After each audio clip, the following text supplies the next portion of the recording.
semblable à toi? Qui est comparable à toi, Adonai? Ce matin, c'est avec un cœur reconnaissant que nous nous approchons de ton Saint-Trône. C'est avec un cœur plein de gratitude que nous venons devant toi. Toi, notre raison d'être. Toi, la source de notre existence. Toi qui donnes un sens à nos vies. Il n'y a personne qui s'est attaché à toi que tu as abandonné en cours de route. Voilà pourquoi, Seigneur, ce matin, nous te louons et nous te bénissons car tu es digne, notre Dieu. Reçois l'honneur, reçois la gloire, reçois la puissance, la grandeur pour le siècle des siècles. Tu es digne, notre Dieu. Tout ce que nous pouvons dire, c'est que tu mérites. You deserve it. Tu le mérites, Seigneur. Tu mérites nos danses. Tu mérites nos cris de joie. Tu mérites, Seigneur, notre Dieu, tout ce que nous pouvons donner. Car tu es notre Dieu. Honneur et gloire, puissance et majesté à toi, notre Dieu, pour le siècle des siècles. Seigneur, ce matin, nous disons Amen en t'acclamant très fort.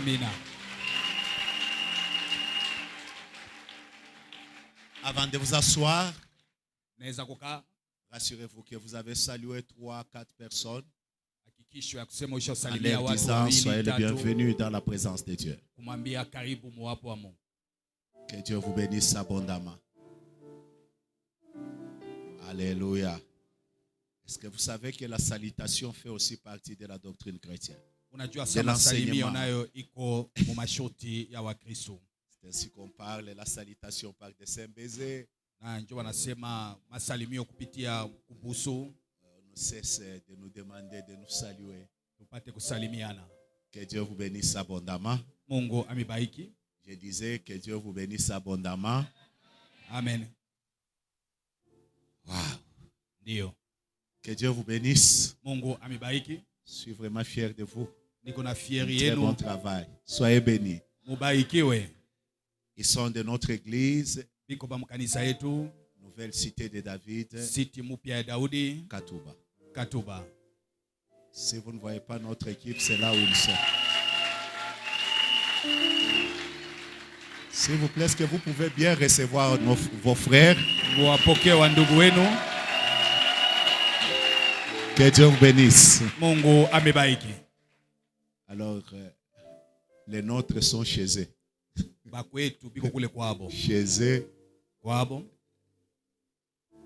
Et nous bénissons Dieu pour ça. Alors, je parle ce matin sur la foi. Une clé pour le surnaturel. La foi, une clé pour le surnaturel. Matthieu chapitre 21, le verset 18 à 22. Matthieu 21, 18 à 22. Je préfère qu'on nous projette ça pour que nous le lisions ensemble.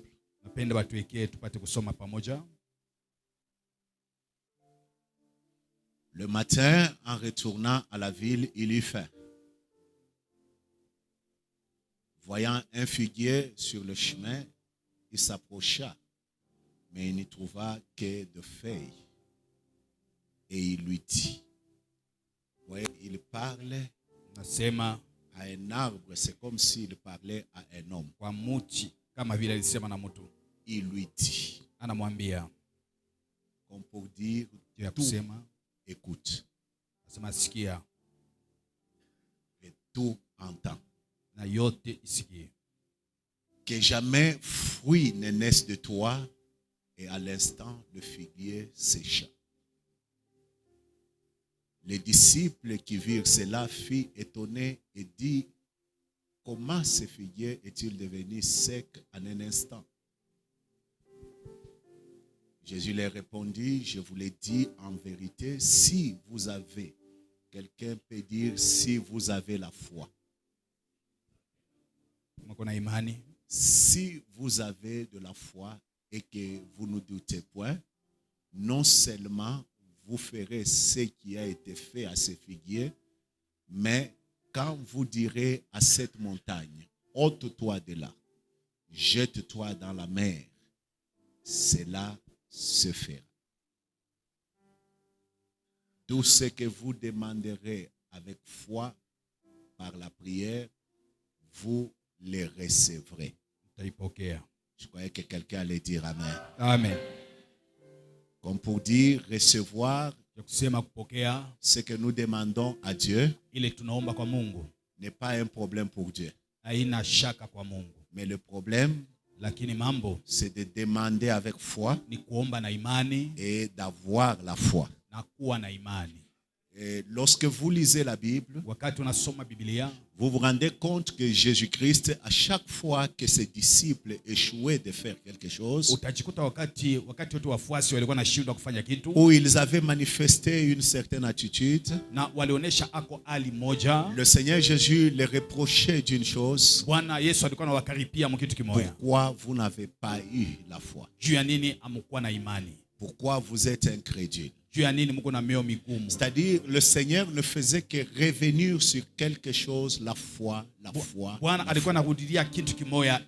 Pourquoi? Parce que la foi est très importante.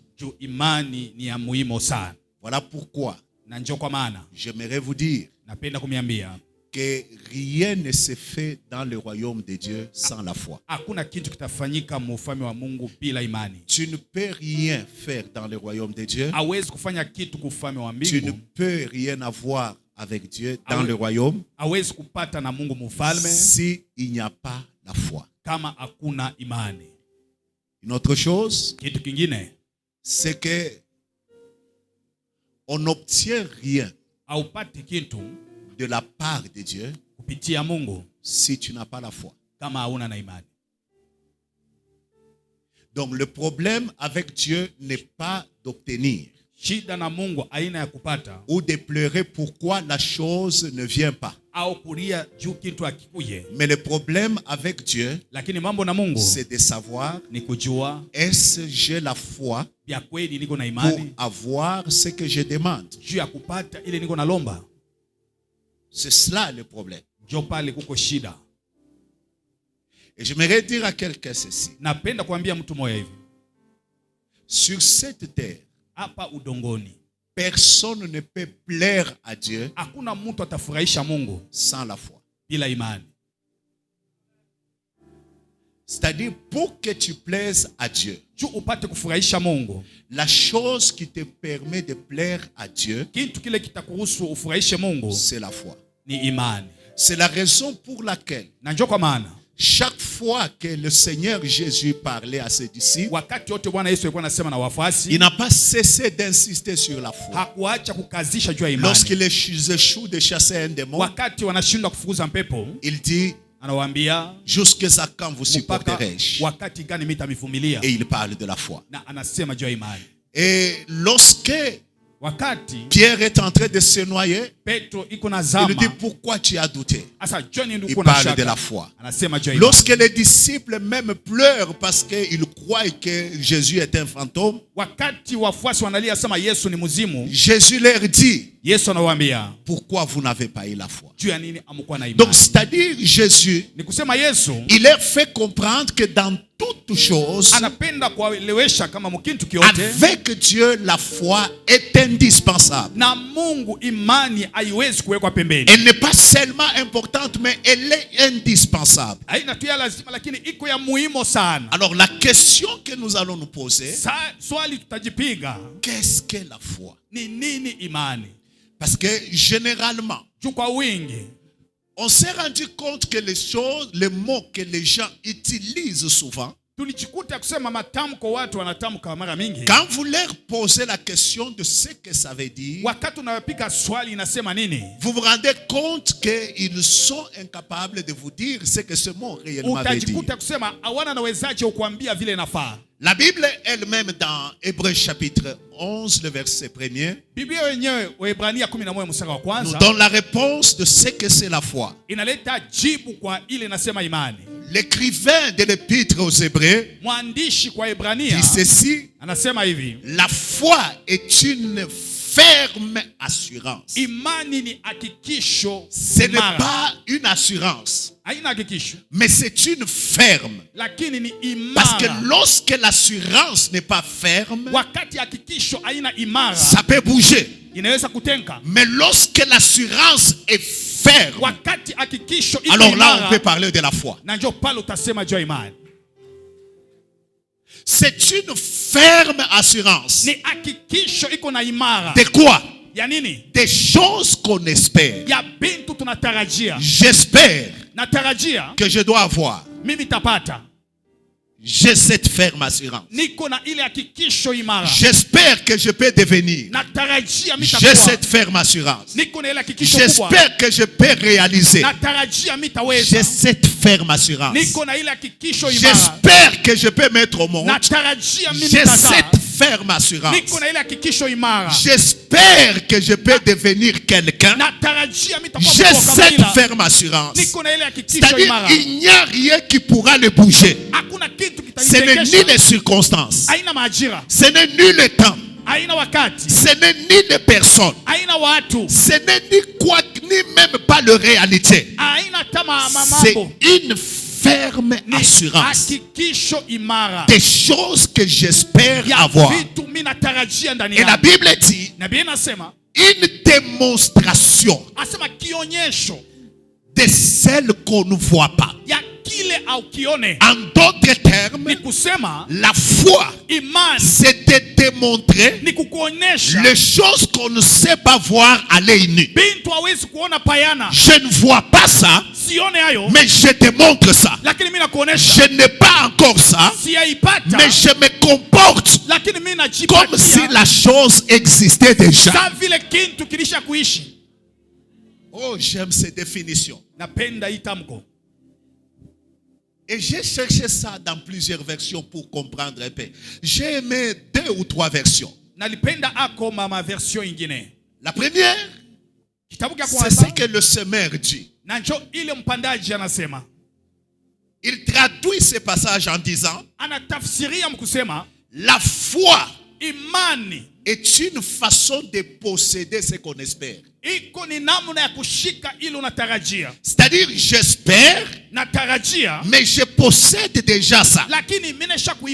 Comment l'on peut posséder quelque chose qui n'est pas encore, mais qui est dans l'espérance? Wow. Et il dit, c'est un moyen d'être sûr des réalités qu'on ne voit pas. Wow.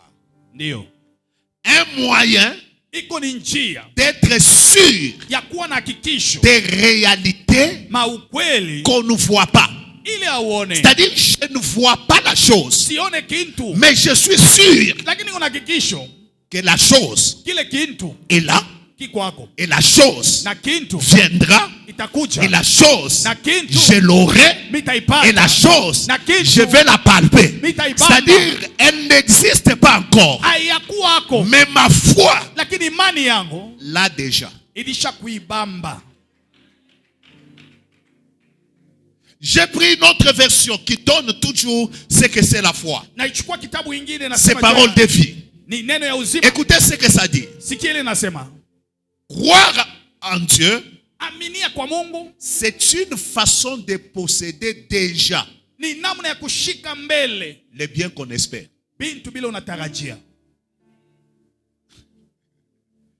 C'est une façon de posséder déjà le bien qu'on espère. C'est être persuadé que les choses qu'on ne voit pas existent vraiment. Ça, c'est ça, croire en Dieu. C'est-à-dire, ce que je ne vois pas, je suis persuadé que ça existe déjà.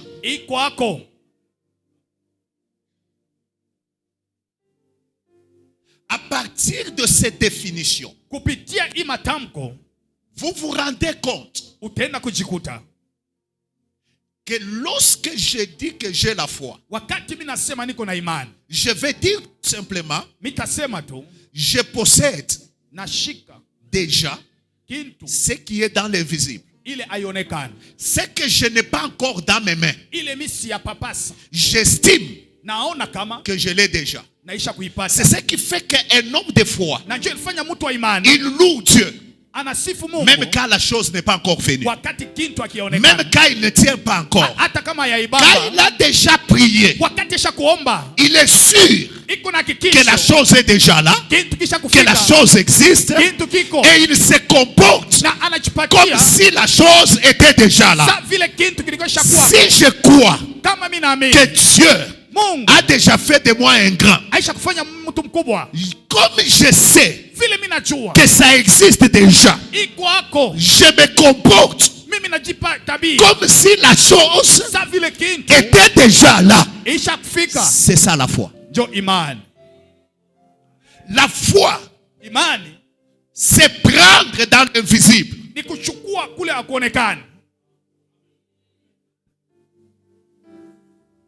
La foi, c'est avancer lorsque tout est en train de démontrer qu'il n'y a plus rien. Lorsque tout est noir, la foi, c'est continuer à avancer. Voilà pourquoi j'aime Dieu.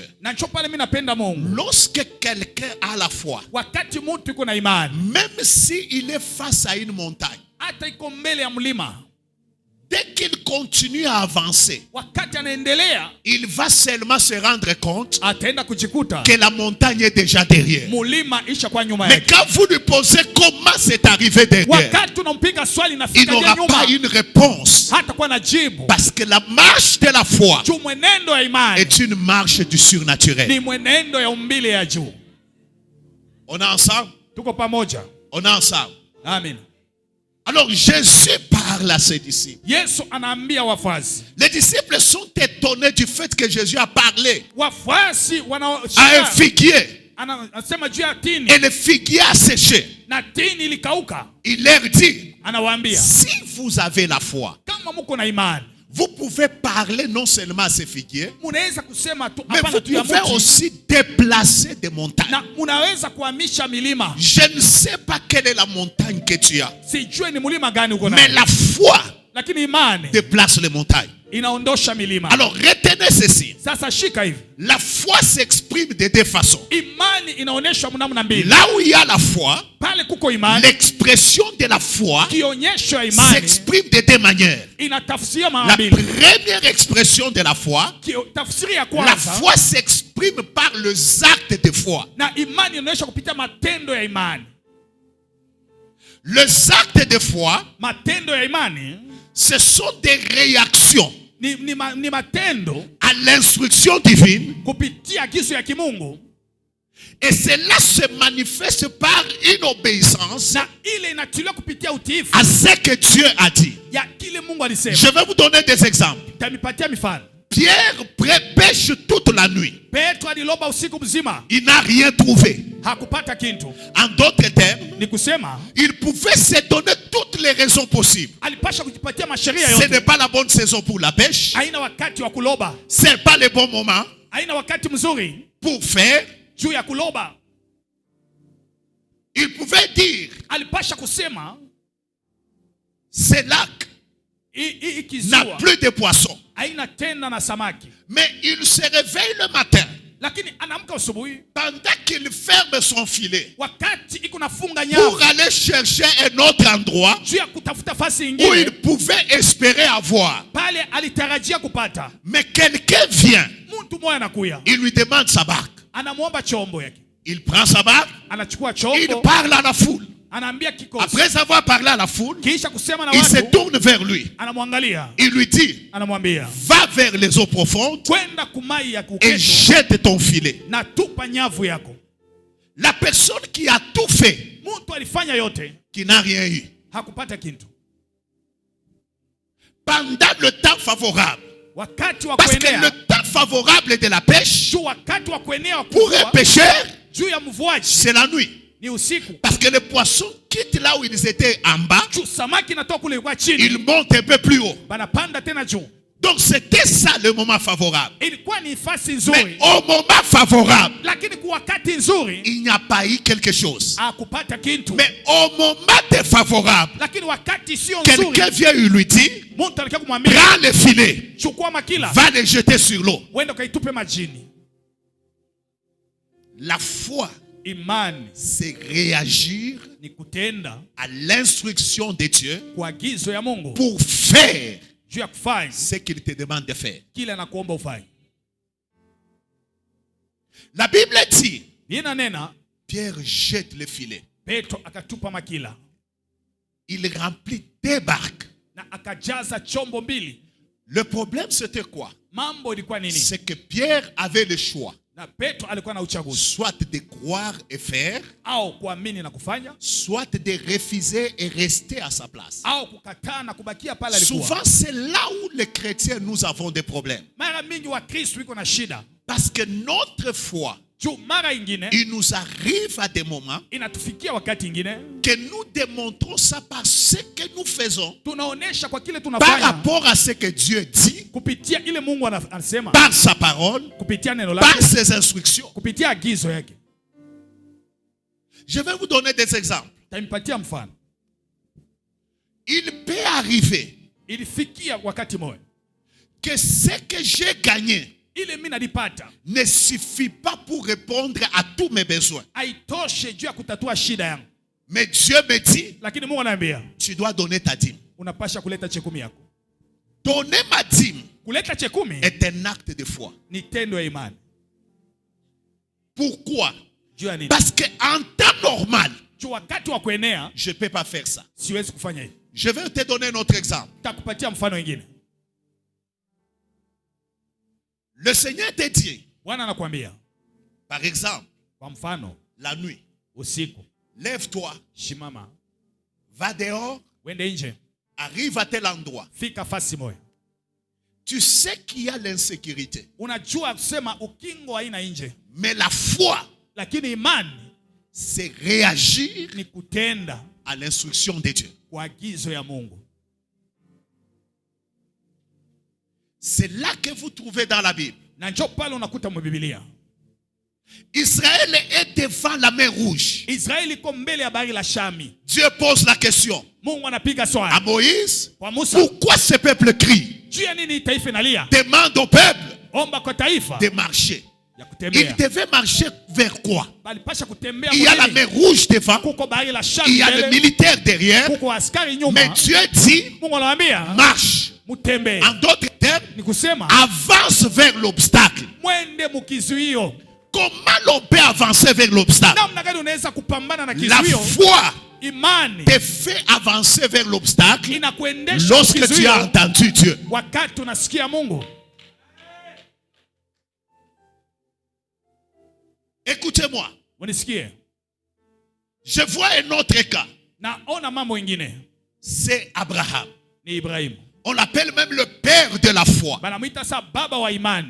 Dieu lui dit, Mungu anamwambia, Dieu d'abord commence par lui dire, Mungu anaanza kumwambia, je vais te donner une grande postérité. takupatia uzao Et kubwa. puis Dieu lui dit, Na Mungu anamwambia, c'est avec Isaac na nikupitia Isaka que je donnerai cette postérité-là. taleta ile uzao. Mais un matin, Usubuhi moja Dieu se réveille. Mungu analamuka, On nous a dit qu'il ne dort pas. ye alalake. Bon, lorsque Abraham se réveille, Wakati Ibrahimu Dieu analamuka, lui dit, Mungu anamwambia, Abraham, Ibrahimu, va m'offrir wende kanitolee ton Isaac, Isaki wako, ton unique. wako wa pekee. Wow. Ndio. Abraham prend Isaac. Ibrahimu anachukua Isaka. J'aime l'épître aux Hébreux. Napenda kitabu cha La Bible Ibrania. dit Yanasema que quand il offrait Isaac, wakati alikuwa anatoa Isaka, il croyait alikuwa naaminia que Dieu Mungu allait le ressusciter. atamfufua. Donc c'est la foi Ni imani qui l'a poussé ilimsukuma à agir atende pour aller avec Isaac juu ya kwenda na Isaka afin de l'offrir. juu ya kumtoa. La foi s'exprime par les actes de foi. Imani inaonyeshwa kupitia matendo ya Mais imani. deuxièmement, la foi s'exprime Ya pili, imani inaonyeshwa par des paroles de foi. kupitia misemo ya imani. Romains chapitre 10, Warumi sura 10 le verset 9. mstari wa 9 On nous dit ceci: wanasema hivi: si tu confesses kama unakiri de ta bouche na kinywa chako le Seigneur Jésus, Bwana Yesu, et si tu crois na kama unaamini dans ton cœur, mumoyo yako, confesser de sa bouche. kukiri mukinywa, Là où il y a la foi, pale kuko imani, la foi s'exprime par les paroles. na imani inaonyesha kupitia On misemo. peut connaître quelqu'un Unaweza kutambua qui mtu a la foi iko na imani par ce qu'il dit. kupitia ile kunasema. Tu sais, Unajua, ça me fait du bien. nifanya vizuri Des fois, quand tu dis aux gens, wakati unaambia watu voilà, on va faire ça. tutafanya hivi, Lorsqu'il n'y a pas la foi, wakati hakuna imani, les gens vont te dire, watu watakwambia comme ces messieurs qui étaient à côté du roi, sasa vile huyu ndugu alikuwa pembeni ya lorsque mfalme, Élisée avait dit que demain, wakati Elisha alisema kesho la farine bunga va baisser de prix. itashuka. Connaissant tous les paramètres Alijua vile muji économiques, ya uchumi. ce monsieur l'a dit, Huyu ndugu anasema même si Dieu ouvrait les écluses des cieux, hata kama Mungu anafungua madirisha ya mbingu, pareille chose hiki kintu n'arrivera pas. akitafika. Il a oublié Alisahabu que ce même Dieu, ni Mungu moja, c'est le Dieu qui a nourri les enfants d'Israël ni dans le Mungu désert, alilisha watoto wa Israeli jangwani, en leur donnant la manne tous les jours. kuwapatia mana kila siku. La foi Imani se manifeste par des paroles. inajionesha kupitia misemo. Voilà pourquoi quelqu'un comme Job, Na njo mtu kama Yubu il est malade, iko mgonjwa, il est mourant. Aisha kwa Sa kufa. femme même lui dit, Mke anamwambia maudit Dieu laani Mungu et mère. na kufa. En d'autres termes, Ni kusema je suis encore jeune, ningali yangu kiana, j'ai la possibilité de me remarier. niko na wezaji ya kunioa. Hawezi kunipitisha tout ça hivi. Tu ne peux pas me faire perdre le temps Toi, intima. maudit Dieu, We laani Mungu, mère. kufa, Comme ça, tu me laisses libre. uniache niishi. Nikingali na nguvu. J'ai encore de la force. Mais Job, dans toute cette pression-là, Lakini Yobu kwa kusongwa ile alipata, il dit ceci: anasema hivi: je sais najua que mon Rédempteur mkombozi wangu est vivant. iko mzima, Il s'élèvera atalamuka le dernier. wa mwisho. En d'autres termes, Ni kusema j'aime ce qu'il dit, napenda ile que nasema même si mon corps est détruit, hata kama nyama yangu inaharibika. oh, j'aime ça. Mimi napenda ile.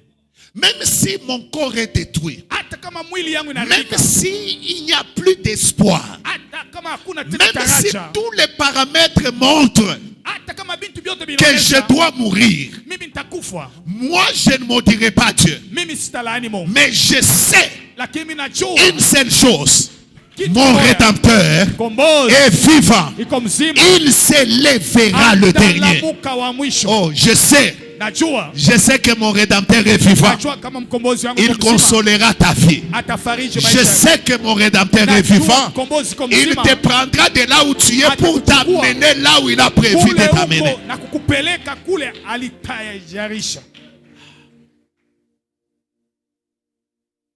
Quelqu'un peut dire amen. Mtu mmoja sema amina.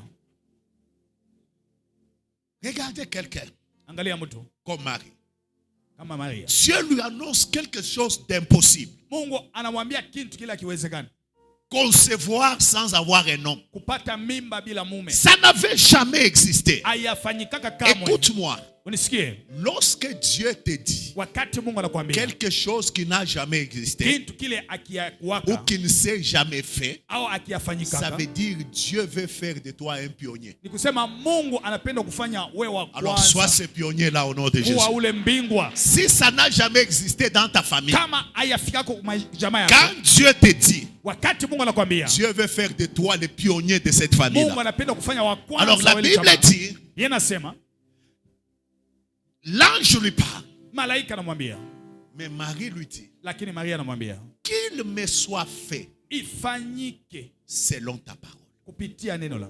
Je sais que ce que tu dis là, Najua kile unasema selon les hommes, kupitia watu c'est impossible. haiwezekani. Mais comme tu l'as dit, Vile wewe ulisema que ça soit fait ifanyike tel que tu l'as dit. vile wewe ulisema.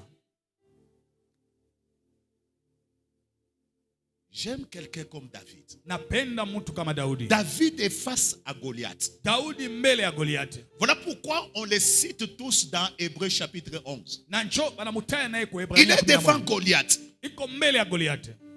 Goliath terrorise tout le monde. Goliati anatetemesha Mais watu wote. quand David se présente, Wakati Daudi anaonekana, il dit aujourd'hui, asa leo je te couperai la tête. mimi nitaukata kichwa. Aujourd'hui, Leo toutes les nations de la terre mataifa yote ya udongo sauront batajua que Israël kama Israeli a un Dieu. iko na Mungu. Aujourd'hui, Leo la terre tout entière udongo mzima saura itajua que la délivrance kama ufungulivu vient de l'Éternel. itatoka Et kwa puis il Mungu. dit, Na anasema je te couperai la tête. mimi nitaukata kichwa. Et vous allez voir, Na mtenda c'est kona. ce que David a dit Ni kile Daudi alisema qui s'est fait na njoo ilifanyika tel qu'il a dit. na vile alisema. Pourquoi? Juu ya nini? Parce que David a exprimé sa foi Juu Daudi alionyesha imani yake par des paroles de foi. kupitia misemo ya imani. Même si c'est difficile pour toi, Hata kama ni kigumu kwako, ne l'oublie jamais. usisahau La kama foi s'exprime imani par inaonyeshwa des actes de foi kupitia matendo ya et imani par des paroles de foi. na kupitia misemo ya Quelqu'un peut imani. dire Amen. Mtu atasema amen. Quelqu'un peut dire Amen. Amen. Écoutez-moi. Munisikie. Nous croyons en quoi? Tunaaminia munini? Sur quoi nous posons notre foi? Ni wapi tunaweka Jésus imani dit, yetu? si vous avez la foi, Yesu anasema wakati mais uko na sur imani, quoi tu dois poser ta ni foi? wapi utaweka imani yako? Sur quoi moi et toi nous posons Ni notre foi? wapi mimi na wewe tutaweka imani yetu? Parce qu'il est très important de savoir Juu iko ya muhimu kujua où tu dois poser ta foi. wapi utaweka imani yako. 3 endroits sur lesquels tu dois poser ta foi. Fasi tatu kwa ile utaweka imani yako. Le premier endroit où tu poses ta foi, Fasi ya kwanza utaweka imani. ta foi doit être posée sur la parole de Dieu. Imani inapasha kuweka juu ya neno la Mungu. Je répète. Narudishia. La foi, Imani on ne la pose pas sur quoi, n'importe quoi. hawezi kuweka fasi yote. Tu dois te rassurer Unapasha kuhakikishwa que ta foi là, imani yako tu la poses unaiweka sur la parole de Dieu. yule ya neno la Mungu. Regardez, Pierre dit, Angalia Petro anasema sur ta parole, kuneno lako je jeterai les filets. tatupa nyavu. En d'autres termes, Ni kusema ma foi imani yangu est posée inawekwa sur ce que tu as dit. kwa kile wewe unasema. Et non pas ce que j'ai entendu dire. Haina kile bantu balisema, Et non pas ce que j'ai entendu mes parents dire. haina bile bazazi balisema, Mais je pose ma parole, na ma foi, weka imani yangu sur ta parole. kupitia neno lako. Pourquoi poser sa foi sur ta parole? Juu ya nini kuweka imani juu ya neno? Parce que la parole de Dieu, Juu neno la Mungu elle est vivante. iko mzima.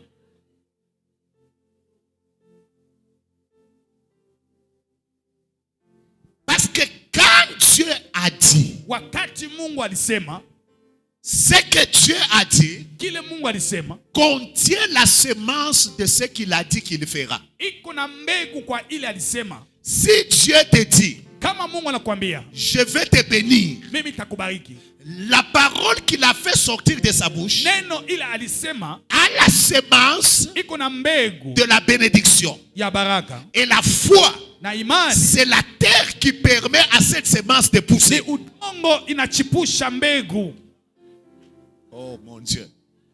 Quand Dieu t'a dit, Wakati Mungu alikwambia tu vas réaliser telle chose, utatimiza kitu fulani, ce qu'il a fait sortir de sa bouche ile alisema mkinywa yake a la semence de faire ce qu'il a dit. iko na mbegu ya kufanya ile alisema. Voilà pourquoi, Na njoo kwa maana au commencement, kumwanzo Dieu dit Mungu anasema que la lumière soit. nuru ikue.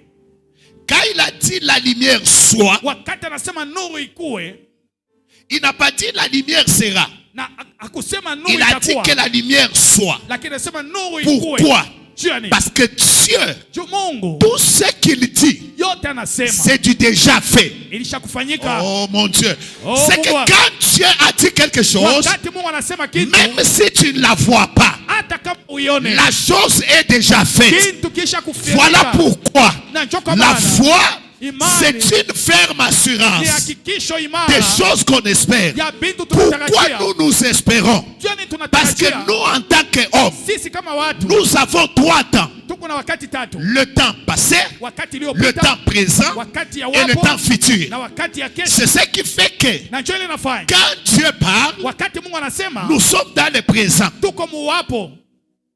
Nous avons un passé. Tulikuwa na jana, Quand Dieu parle, wakati Mungu anasema pour nous c'est un futur. kwetu ni kesho, Mais pour Dieu, lakini juu ya Mungu ce n'est pas un futur. haina kesho, C'est le présent. ni Parce uwapo. que Dieu n'a pas de futur. Mungu hana na kesho. Dieu s'appelle je suis. Mungu anajiita niko. Dieu s'appelle je suis. Mungu anajiita Donc niko. il est présent. Iko muwapo. Dieu est dans le présent. Mungu iko Alors muwapo. quand il t'a parlé, Wakati anakuambia ce qu'il a dit kile alisema est déjà présent. ilisha kufika. Alors comme toi tu es dans le présent, Vile uko muwapo, mais tu as aussi un futur. uko na kesho. C'est ce qui fait que Na njoo ile tu nafanya puisses espérer. upate kutarajia.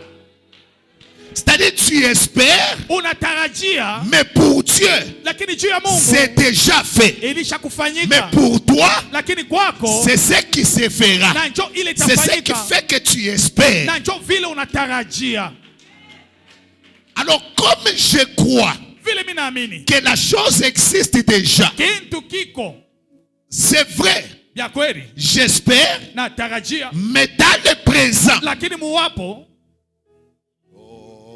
dans l'espérance, kutarajia, je crois naaminia que la chose est déjà là. kintu kiko. Parce que quand Dieu a dit, Wakati Mungu c'est anasema déjà fait. isha kufanyika. Mais maintenant, Sasa comme pour moi c'est encore futur, juu kwangu ni kesho, dans le présent, muwapo j'agis natenda comme démontrant vile kuonesha ce qui existe déjà. kile kiko. C'est-à-dire dans le futur, Ni kusema kesho ça existe. iko hako. Mais moi, pour exprimer ma foi, Mimi njoo kuonesha imani dans le présent, muwapo je commence déjà naanza à manifester kuonesha ce qui est dans le futur. kile kiko ja kesho.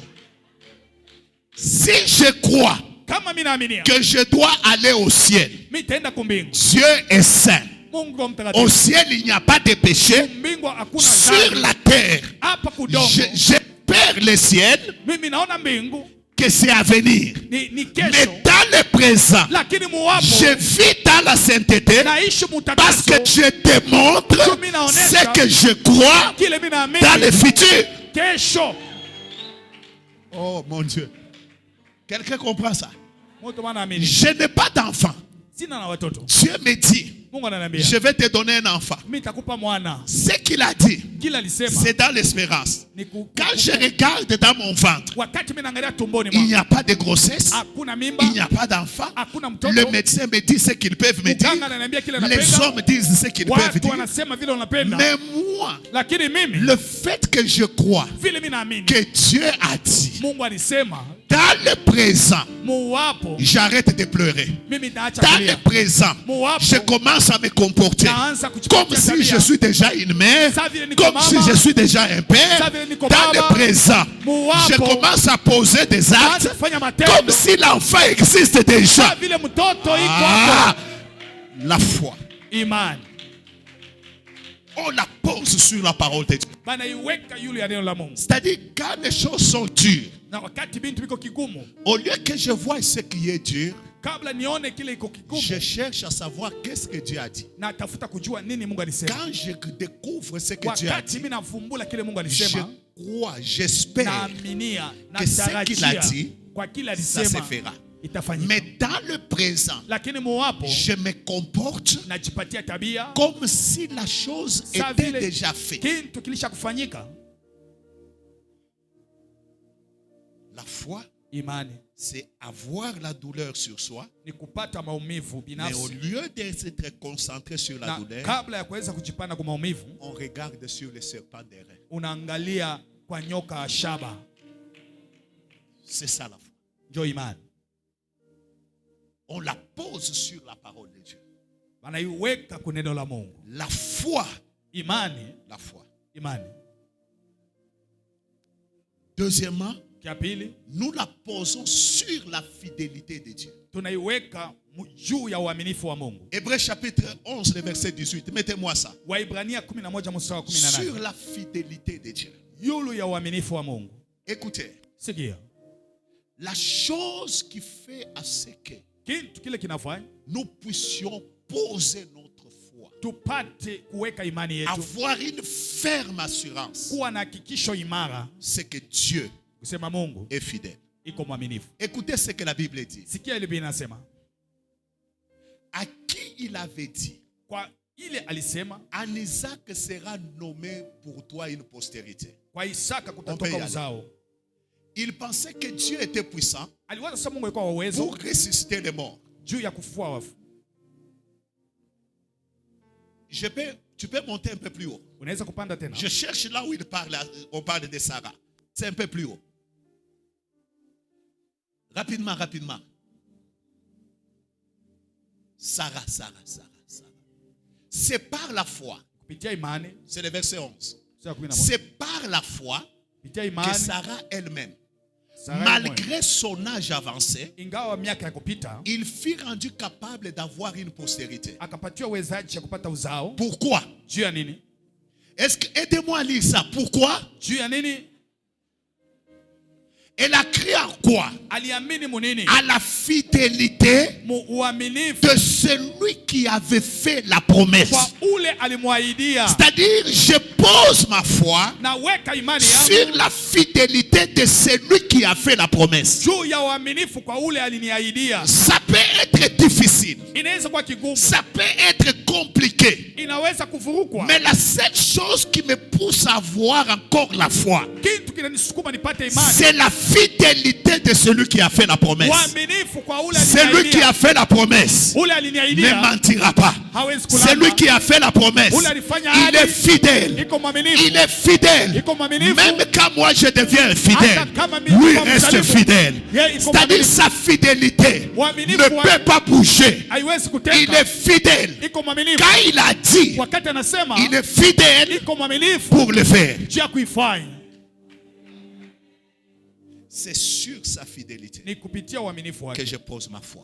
ile mimi naweka imani yangu.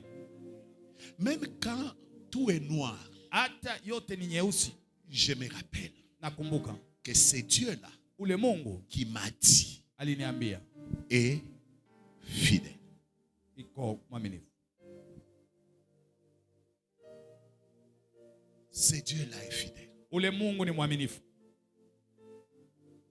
Il est fidèle iko dans sa mwaminifu façon de faire. kuna namna yake ya kutenda, Il est fidèle iko mwaminifu dans ses promesses. kwa ahadi C'est-à-dire, yake. quand il a parlé, Wakati anasema il est fidèle. iko mwaminifu, Même en dernière minute, hata kwa wakati wa mwisho ce qu'il a dit là kile alisema se fera.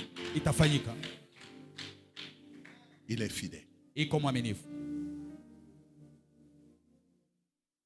Les gens peuvent promettre Watu wanaweza kuahidia et ne pas faire. lakini hawaifanyi. Et ça, c'est la nature des hommes. Ile njo watu, Parce qu'avec les hommes, juna watu ils peuvent changer facilement. wanaweza kubadilika kwa wepesi. J'ai vu Naliona dans l'expérience de mon ministère mbufundi wa huduma yangu, des gens qui pouvaient jurer watu walipasha kulapa par ton nom. kupitia jina, Mais quelque temps après, lakini wakati iliyopita, quand tu l'entends dire, wakati uko namshikia quand tu kusema, l'entends faire, wakati unamshikia tu te kutenda, poses la question, unajipika swali, est-ce la même personne? ni mtu mmoja? C'est pourquoi, Na ndio kwa maana dans ma marche avec Dieu, kumwenda na Mungu j'ai appris nalielewa à ne pas poser ma foi siwezi kuweka imani yangu sur ce qu'un homme me promet. kwa ile mtu ananiahidia. Quand un homme m'a promis, Wakati mtu je ananiahidia, bénis seulement Dieu. na bariki Mungu. Je me rappelle au début de l'église, Nakumbuka mwanzo wa kanisa il y avait une maman. kulikuwa Prie avec elle tunaomba naye, et on était là. tulikuwa pale, Notre petit hangar était là. kibanda hii tulikuwa hapa. Il me dit, Ananiambia, pasteur, pastor, tu vois, moi ici, unaniona mimi hapa, je suis parmi les gens. niko kati ya watu. Parce que Dieu m'a convaincu. Na Mungu ananihakikisha Parmi les gens qui seront un grand soutien kati ya watu watakuwa pour sikamisho cette kubwa église. mwi kanisa. Parce que Dieu m'a dit Ndio Mungu ananiambia qu'il m'a béni. Pendant ce moment-là, kwa ile wakati, la personne, tu sais, il y a des moments où la personne te dit, unajua kwa wakati mtu anakuambia, tu regardes la personne, unaangalia mtu, tu regardes ce qu'il dit. unaangalia ile iko nasema, Tu dis seulement nasema tu que ta volonté soit faite sur la terre comme au ciel. mapenzi yako yafanyiwe duniani kama mbinguni. Et cette sœur-là, cette maman, Na ule mama elle était comme ça. alikuwa vile. Dieu fidèle. Mungu mwaminifu. Première année, deuxième, Mwaka wa kwanza, troisième, mwaka wa pili, quatrième année, mwaka wa tatu, cinquième mwaka wa nne, mwaka wa tano. un monsieur très riche. Mtu mwa tajiri. Un monsieur très riche, papa. Mtu mwa tajiri. Tajiri, hein? Papa, où le bwana nilipika chini. Cet homme se présente. Asema miye. Ça moi, Pako yuma. c'est cette femme. Pako dada. C'est cette femme. Et le monsieur est millionnaire.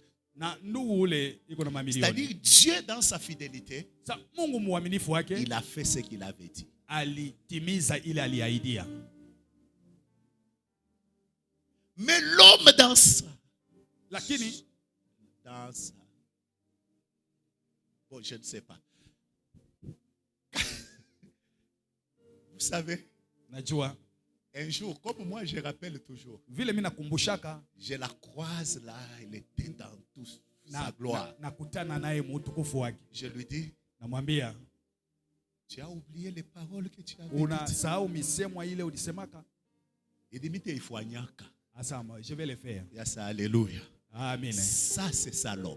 Njoo muntu. Mais ce que j'aime en Dieu, Ile mimi napenda kwa c'est Mungu. que quand il t'a dit, Wakati anakuambia, il garde sa parole. anachunga neno lake. Il reste fidèle. Anabaki mwaminifu. Ça peut traîner. Inaweza kukawa, Mais la fidélité de Dieu, lakini uaminifu wa Mungu elle reste inébranlable. inabakia. Voilà pourquoi Na njoo kwa ça maana nous donne cette capacité inatupatia ile uwezaji d'avoir une ferme ya assurance kuwa na hakikisho imara lorsque nous espérons wakati tunatarajia dans ce que nous a dit. kwa ile Parce alituambia. qu'il est fidèle. Juu iko mwaminifu. Mais vous, Lakini nyinyi ne faites pas comme cette maman. musifanye kama ule mama. Je crois en vous à moitié. Mimi naamini kwenu mkipande. Je crois seulement en Dieu totalement, mais vous un peu là. Naamini. Je dis je crois en vous un peu là. Mimi naamini kwenu mkipande. La foi. Imani. Dieu reste fidèle. Mungu anabaki Il mwaminifu ne mentira pas. na hawezi kulanda. L'homme peut faire des engagements. Mtu anaweza kufanya naziri. Il jure même. Analapa. Toi, Wewe, c'est la femme que Dieu m'a destinée. njoo mke Mungu aliniandikia. Mais quelque temps après, Kisha miaka les paroles qui sortiront de sa bouche, misemo itatoka mkinywa yake. tu te poses la question, Unajipika swali. c'est le diable qui parle Ni shetani ou bien c'est kunasema l'homme là que j'ai rencontré? au ni mtoto wa shetani?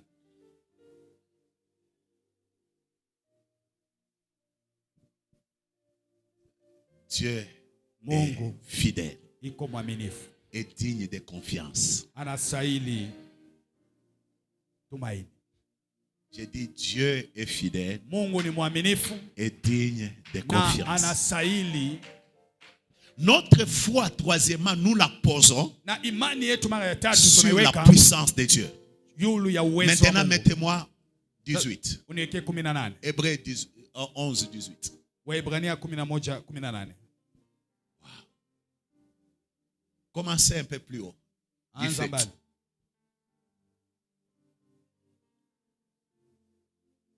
17. 17. C'est par la foi qu'Abraham offrit Isaac. Kupitia imani Ibrahimu akatoa Lorsqu'il Isaka. fut mis à l'épreuve Wakati alipimwa et qu'il offrit son fils unique, na akatoa mwana wake wa pekee. lui qui avait reçu Ye les promesses alipokea ahadi.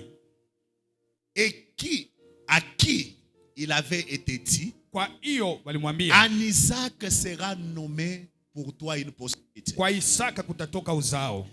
Il pensait. Aliwaza. Il pensait à quoi? Aliwaza Quand munini? il allait avec Isaac, Wakati alienda na il voulait le Isaka, tuer. alipenda Il kumuua. pensait. Aliwaza. Il pensait que Dieu Aliwaza est Mungu puissant, iko uwezo. même pour ressusciter les morts. Hata juu ya kufufua wafu. Oh mon Dieu. Mungu wangu. C'est-à-dire, il pensait. Aliwaza. Un homme qui a la foi, Mtu iko na imani. il pose sa foi Anaweka sur imani la yake puissance de Dieu. juu ya uwezo Quand wa il Mungu. pense, Wakati il anawaza. pense Anawaza. non pas au temps et Haina circonstances, wakati na non majira. pas aux difficultés. Haina kumagumu. Il pense à Anawaza. ce que Dieu est capable Kwa de hiyo faire. Mungu iko nawezaje Lorsque kufanya. les hommes ne savent pas faire, Wakati bantu bajua Dieu kufanya. est capable de faire. Mungu iko nawezaje Dieu kufanya. est capable d'élever. Mungu iko nawezaje Dieu kufanya. est capable de réaliser. Mungu iko nawezaje Dieu est kutimiza. capable d'accomplir. Mungu iko nawezaje Si kutimiza. moi-même je ne peux pas, Kama mimi la siwezi. foi me dit, Imani mon inaniambia, Dieu peut toutes choses. Mungu wangu anaweza La yote. puissance de Dieu Uwezo wa Mungu est capable iko nawezaje de ramener à la vie, ya kuleta uzima, de changer les ya circonstances, kubadilisha majira, de donner les miracles ya kuleta miujiza. là où les médecins ont dit c'est Pale impossible. waganga walisema La haiwezekani. puissance de Dieu Uwezo wa a la Mungu capacité iko de nawezaje changer ya le kubadilisha temps et les wakati circonstances. na majira. C'est vrai, ça peut être Ya compliqué, kweli inaweza kuwa mais kigumu, je sais lakini mimi que najua mon Dieu a la Mungu puissance. wangu iko Et nawezaje. mon Dieu est puissant. Mungu wangu iko Il wawezaje. est puissant Iko uwezo pour changer. ya Il est kubadilisha. puissant Iko uwezo pour amener quelque chose de nouveau. ya kuleta kitu kipya. Il est puissant. Iko uwezo. Écoute, Sikia, quand les circonstances te disent le contraire, wakati majira inakupa kinyume, pense waza non pas à ce que les circonstances te présentent. aina ile majira iko nakuonesha. Pour Abraham, Juu ya Ibrahimu, les circonstances majira lui présentaient ilikuwa namuonesha que Dieu Mungu a changé aisha kubadilika et ce n'est plus Isaac. na aina tena Isaka. Mais lui, Lakini yeye au lieu de penser à ce que les circonstances kabla ya kuwaza ile lui majira démontraient, iko parce que namuonesha, même Isaac lui pose la question, na hata Isaka anampika swali, il y a le bois, mkuni iko hapa, il y a le feu, kuko moto, où est l'agneau? mwana kondoo Lui, iko dans hapa. son cœur, Ye moyoni il mwake savait alijua que celui qui devait être sacrifié, ule alipasha kutolewa c'est Isaac. ni Isaka. Au lieu de penser Kabla ya kuwaza à ce que son fils lui disait, ile mwana wake alikuwa anamwambia, au lieu de penser kabla ya kuwaza aux circonstances, kumajira aux réalités qu'il avait, maukweli ile alikuwa nayo, il commença à penser anaanza kuwaza sur la puissance de Dieu. kupitia uwezo wa Mungu. Mon frère, Ndugu yangu, même quand c'est difficile, hata kama ni au kigumu, lieu de penser à ce que tu vois, kabla ya kuwaza, commence à penser waanza kuwaza à la puissance de Dieu. uwezo wa Mungu. Prends ta foi, Chukua imani yako, pose-la sur la puissance de Dieu. weka juu ya imani. Si tu ne peux pas être nommé, Na hata kama hawawezi kukuta parce que les hommes sont dans leur attitude méchante. juu watu wiko wabaya na Au lieu de wakali, penser à ce que les hommes font contre toi, kabla ya kuwaza kile watu wanasema, pense à la toute puissance de Dieu. waza uwezo kubwa ya Mungu.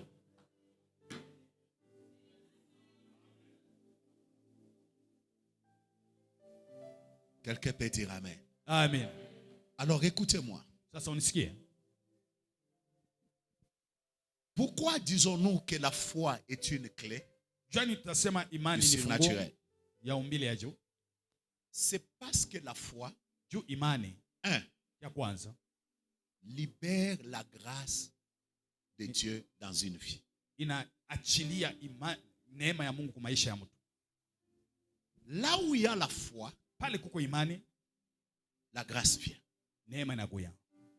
Parce que la foi, Imani c'est un moyen d'accéder ni njia ya kuingia aux choses de Dieu par sa grâce. kubitu bya Mungu kupitia Voilà neema. pourquoi même pour le salut, Na hata juu ya wokovu, la Bible dit, Biblia inasema c'est pas par les œuvres que nous sommes sauvés, haina matendo ile tunaokolewa, mais c'est par la grâce ni kupitia neema, au moyen kupitia njia de la foi.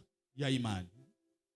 Donc la grâce est un moyen Ni kusema neema ni njia qui nous permet de bénéficier inaturuhusu tupate faida de la grâce de Dieu. ya neema ya Mungu. C'est-à-dire, Ni kusema lorsque je vais accéder à la grâce de Dieu wakati unapenda kuingia kwa neema ya dans Mungu un domaine ou dans quelque chose, mueneo au mukitu fulani, ce que je dois avoir, ile mimi napasha kupata la voie par laquelle je dois passer, njia, kwa hiyo mimi tapitamo c'est la voie de la foi. ni njia ya imani. Lorsque tu veux avoir une grâce Wakati unapenda kupata de neema Dieu dans un domaine, ya Mungu ndani ya eneo fulani, tu dois avoir la foi. unapasha kuwa na imani. Pourquoi?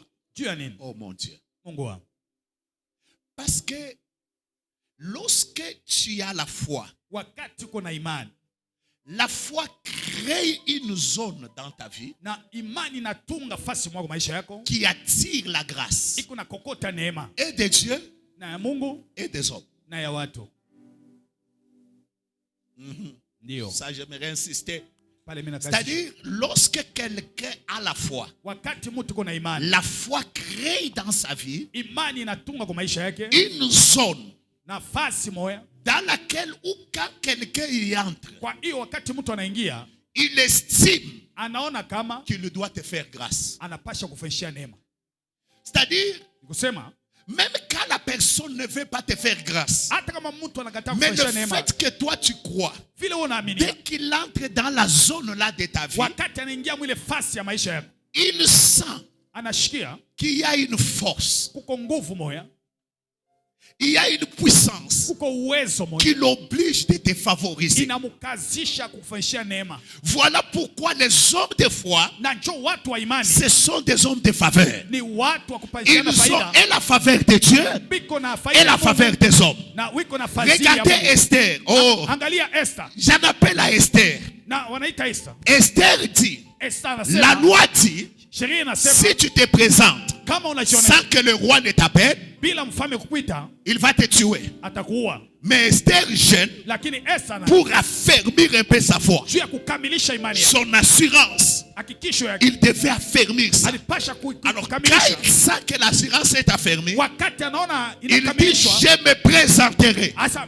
mitajionesha devant le roi mbele ya mfalme malgré la loi. ingawa sheria. Si je dois mourir, Kama mitakufa que je meurs. mimi En nikufe. d'autres termes, Ni kusema c'est la foi ni imani qui a fait avancer Esther. ilimpeleka mbele Esther. Il savait, Alijua, elle savait qu'elle alijua pouvait mourir. alipasha Mais la kufa, foi lui dit, lakini imani inamwambia tu peux avancer. unaweza kusonga Elle mbele marche devant l'obstacle na kwenda mbele ya kizuio. comme la foi Bila imani crée une zone de grâce. inatunga ako fasi ya neema. Lorsqu'elle s'est approchée du roi, Wakati alijongea le na roi mfalme, est entré dans sa zone là. mfalme aliingia Quand mfasi. le roi entre dans la zone, Wakati mfalme anaingia, il sent anashikia qu'elle doit lui faire grâce. alipasha Le kumfanyia roi neema. prend le sceptre, Mfalme achukua il bakora, tend vers Esther. na Il anamshukia dit, Esther, demande tout ce que tu fais. uniombe Même yote la unaomba. moitié du royaume, Hata kipande je ya te ufalme donnerai cela. mimi nitakupa. Qu'est-ce qui a fait cela? Nini La nilifanya hiyo? foi. Imani. La foi. Imani. Même si c'est difficile, Hata kama ni kigumu, marche par la foi. tembea muimani. Pourquoi? Juu ya nini? Les gens qui ont la foi, Watu iko na imani, c'est que quand ils ne voient plus rien, wakati haone tena kitu, ils commencent à marcher par la foi. anaanza kutembea kupitia imani. Ça crée une zone de grâce. Inafanya fasi ya neema, Une zone de grâce. inafanya fasi ya Or neema. que par ta foi, Kupitia imani yako Dieu élargisse Mungu anenepesha cette zone de grâce. ile fasi ya neema. Si je crois, Kama mimi naaminia, oh mon Dieu, Mungu si wangu. je crois kama que naaminia Dieu peut me rendre Mungu anaweza un kuniweka businessman, mtu mfanya biashara, je n'attendrai pas sitachunga que j'aie beaucoup. Mais je commence lakini mimi naanza par la foi. kupitia imani. Et le fait que je commence par la foi, Vile mimi naanza kupitia tout imani, celui qui s'approche de moi, ule wote il anachokea entre dans cette zone-là anaingia mwile fasi, qui l'oblige anakazishwa à me faire grâce. kunifanyishia neema. Oh, que Dieu, que le Dieu des cieux, Mungu wa le mbingu, Dieu fidèle, Mungu le mwaminifu, Dieu tout-puissant, Mungu mwenyezi, le Dieu de grâce, Mungu wa neema, qu'il crée la zone de grâce atunge fasi ya dans la neema vie de tout celui qui a la kwa maisha ya foi. ule wote kuna imani. Écoutez-moi, bien-aimés. Munisikie wapendwa. La foi, Imani, imani c'est la voie par laquelle ni njia, kwa hiyo la puissance de Dieu uwezo wa Mungu est libérée. inaachiliwa. Voilà pourquoi nous disons Na ndio kwa maana que la tunasema foi, c'est la clé du surnaturel. imani ni funguo ya La puissance de Dieu uwezo wa Mungu ne se libère pas haiachiliwi là où il n'y a pas la foi. pale hakuna imani. Dieu est tout puissant Mungu ni mwenyezi, et capable de tout. iko na uwezaji wa yote. Je vais poser une question. Mimi nitapiga swali. Mon frère, tiens-toi debout. Ndugu, shimama. Viens un peu. Kuya mbele. Tu crois que Dieu peut faire marcher, peut ouvrir les yeux d'un aveugle? Unawaza Mungu anaweza kufungua macho ya kipofu? Tu crois? Naaminia. Et Dieu a la puissance d'ouvrir les yeux d'un aveugle. Na Mungu unawezaje kufungua kipofu? Est-ce que si, parce que en venant ici, j'ai vu un aveugle au coin. Kwa kuya hapa mimi naona pa kona pale kipofu moya. On peut aller le prendre pour qu'on Tunaweza kwenda kumchukua qu'il voit. na tumtenteke mkono hapo aone.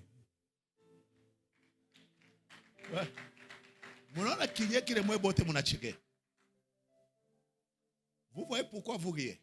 Naona vile Parce que mnacheka. vous tous vous croyez Nyinyi wote mnaaminia que Dieu peut le faire, Mungu anaweza kufanya, mais pas avec toi. lakini hapana na wewe. C'est ça le problème. Na njoo pale uko shida. Tout le monde croit Mtu wote anaaminia que Dieu peut élever, Mungu anaweza kunyanyua, mais pas lakini hapana nami.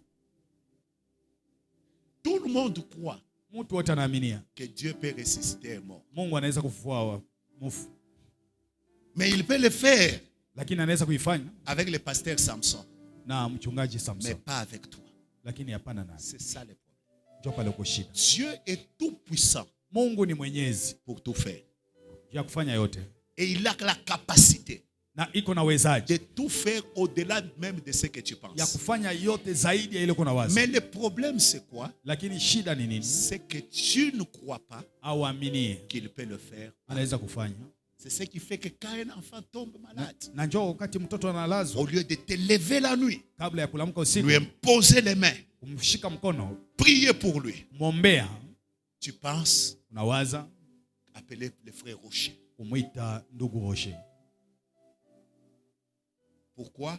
Juu ya nini? Tu crois que Dieu peut faire, Unawaaminia sema Mungu anaweza mais tu ne kufanya, crois pas que Dieu peut faire. lakini hauaminie kusema Mungu anaweza kufanya nao. C'est-à-dire, la donne change Ni kusema lorsqu'on commence à croire wakati unaanza que kuamini ce que je crois que Dieu peut faire, kile mimi naaminia Mungu anaweza kufanya, il peut anaweza et il va le faire na ataifanya avec moi nami et par moi. na kupitia mimi.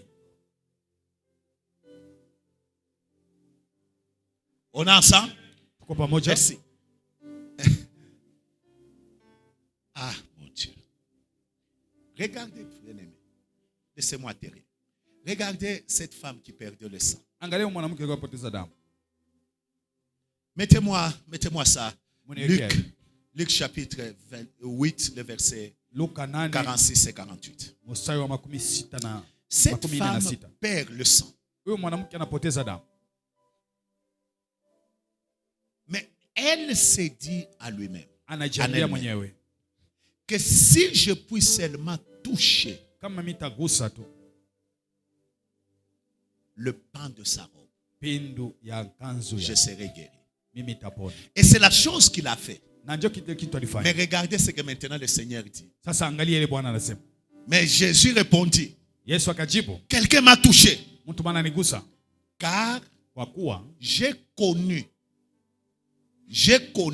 nalipata qu'une force, nguvu moya, une puissance uwezo moya était sortie de moi. inatoka ndani yangu. C'est-à-dire la puissance était en Jésus. Nikusa uwezo ilikuwa mwa Yesu. Mais pour que cette puissance sorte, ile uwezo itoke, c'était la puissance de guérir, ilikuwa uwezo de wa kuponya, ressusciter les morts, wa kufua wafu, de transformer, ya kubadilisha, d'enrichir, ya d'élever, de kutajirisha, faire tout. ya kufanya yote. Mais écoutez maintenant. Sasa sikia. La femme se voyant découverte, na mke akaona banamfumbula, tremblant se jeta à ses pieds akakuya na kutetemeka kutupa, et déclara devant le peuple, na kusema mbele ya taifa, tout le peuple, taifa yote, pourquoi elle avait touché juu ya nini alimgusa et comment elle avait été guérie à l'instant. Namna gani alipona kwa ghafla. Regardez maintenant ce que Jésus lui dit. Sasa angalia Yesu anasema. Jésus lui dit, Yesu anamwambia, ma fille, binti wangu, qu'est-ce qui l'a sauvé? Nini namokoa? Ta foi. Imani. C'est cette foi qui a fait ni ile imani ilifanya à ce que la force sorte de moi. Nguvu itoke ndani yake. Pour que la force sorte de Jésus nguvu itoke mwa Yesu ou de Dieu au mwa Mungu, et qu'elle touche ta vie, na ikuse maisha yako, la foi. Imani et la foi.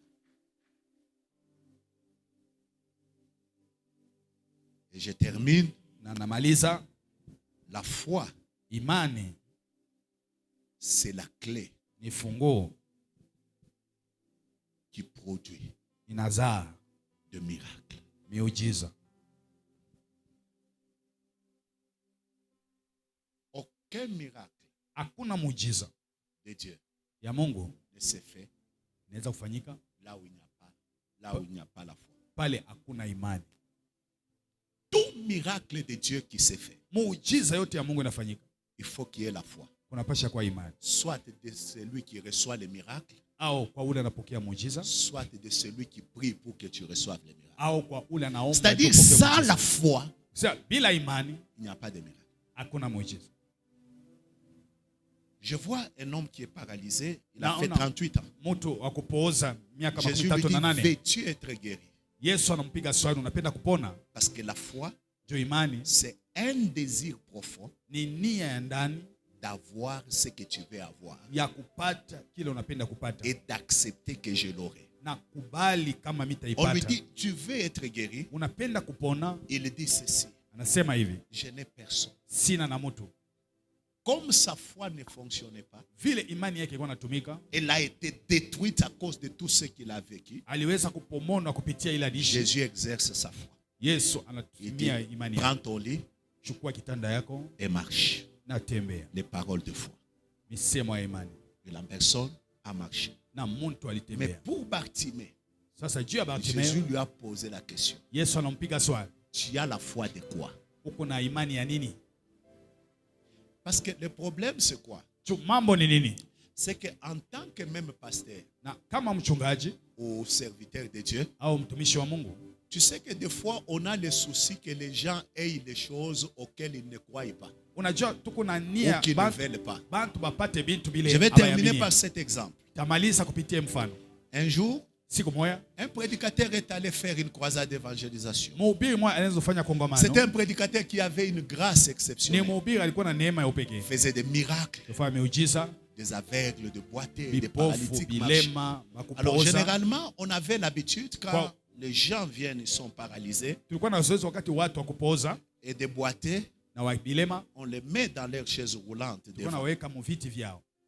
Alors, pendant qu'il prêchait, il arrive au moment de prier. Ils étaient là une cinquantaine. Il va vers le premier. Il lui dit, au nom de Jésus marche. La personne le regarde. Tous les 50, personne n'a marché. Et il était très triste. Comme Dieu l'accompagnait avec cette grâce, il est rentré dans la présence de Dieu. Il a commencé à prier. Il dit, Seigneur, pourquoi tu as permis que personne ne marche? C'est comme si il a tellement pleuré devant Dieu. Alors il entend une voix audible. Dieu lui dit, demain quand tu seras dans la croisade, pose la question à chacun de tous ces boiteux-là ce qu'ils veulent. Il a prêché. Au moment maintenant de prier pour eux, il dit, donnez le micro au premier. Il dit, qu'est-ce que tu veux que Dieu fasse pour toi? La personne le regarde. Il dit, tu vois, dans mon état ici, Asa unaona mwi hali yangu. toutes les femmes me refusent. Wanamke wote wiko nanikatala. Prie pour moi que Dieu me donne une femme.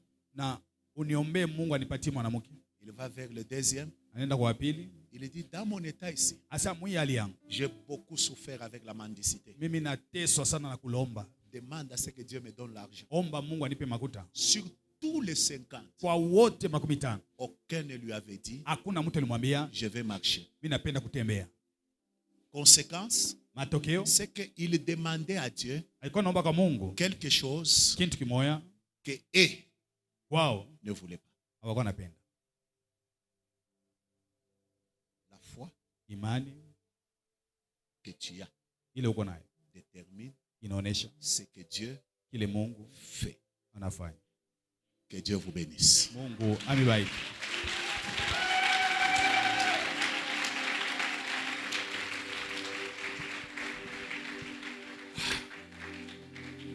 À cause de cela, Pitia hiyo les disciples ont dit, wafuasi wanasema augmente-nous la foi. tuongezee imani. Et nous allons continuer le dimanche prochain. Tutaendelea Jumapili ijayo. Parce que Dieu m'a dit, Mungu aniambia mon peuple prie taifa yangu inaomba. beaucoup. Naomba sana. Mais tout ce qui lui reste, Ile nambaki c'est avoir la foi en moi. ni kuwa na imani ndani yangu. La foi s'exprime Imani inaonyeshwa par des actes kupitia matendo et par des paroles. na kupitia misemo. Est-ce que tu peux dire, lève ta main, dis Seigneur Jésus, aide-moi à marcher par la foi et à avoir la foi. Aide-moi à agir par la foi et aide-moi à avoir le langage de la foi. Au nom de Jésus-Christ, je viens ainsi de prier. Je dis Amen.